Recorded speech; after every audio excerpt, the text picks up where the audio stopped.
France Bleu Auxerre midi.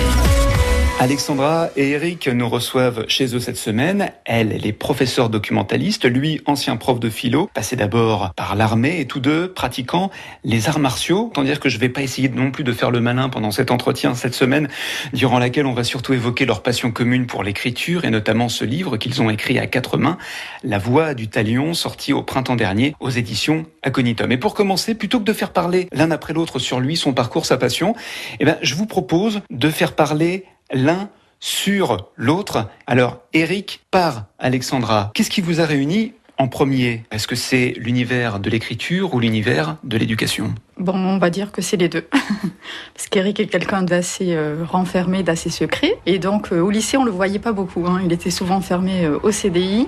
Et donc, pour le rencontrer, il fallait rencontrer les livres.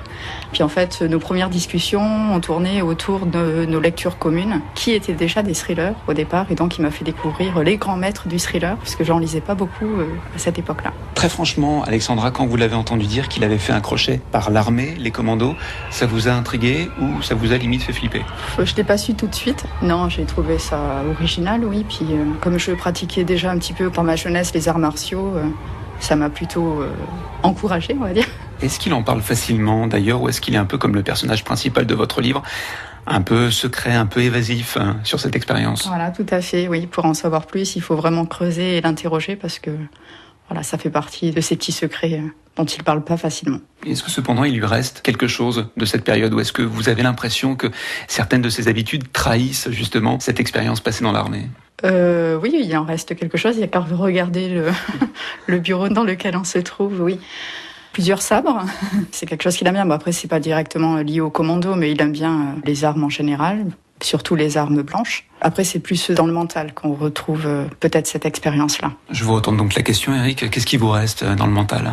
C'est effectivement ça, le mental. Je crois que les arts martiaux et le commando, c'est une certaine forme de lucidité d'esprit, de responsabilité, et ça donne une certaine sérénité, contrairement à ce qu'on pourrait croire. C'est pas tout fou, je tire en tous les coins, etc.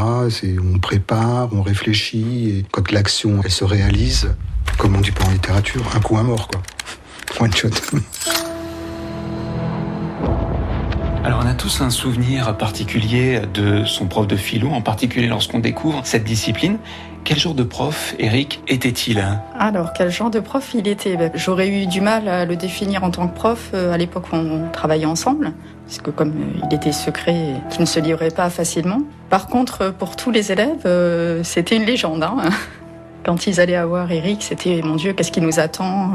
Enfin voilà, il était perçu de manière très étrange par les élèves. Voilà, c'était tout un mystère, mais bon, je pense que c'est lié à la discipline justement qui les interpelle, qui les amène à se poser beaucoup de questions. Et puis c'est un bon homme de théâtre aussi.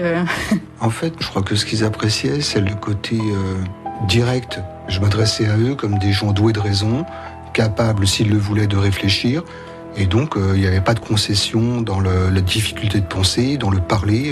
Philosopher, c'est une arme de guerre aussi contre la bêtise, etc. Il faut prendre des risques, le risque de penser par soi-même contre les opinions. Donc, je crois que les élèves sentaient cette proximité, finalement, et une forme d'authenticité, j'espère. Eric Kapinski, sa compagne Alexandra Cohen, qui répondait aux questions donc de Johan Carpédron dans Les gens d'ici sur France Bleu, une semaine consacrée à ce couple de Jovignat, auteur d'un roman paru aux éditions Aconitum, La Voix du Talion, c'est le titre, alors qu'un nouveau roman est en cours de préparation. On vous en dira plus bien sûr tout au long de cette semaine sur France Bleu Auxerre. France Bleu.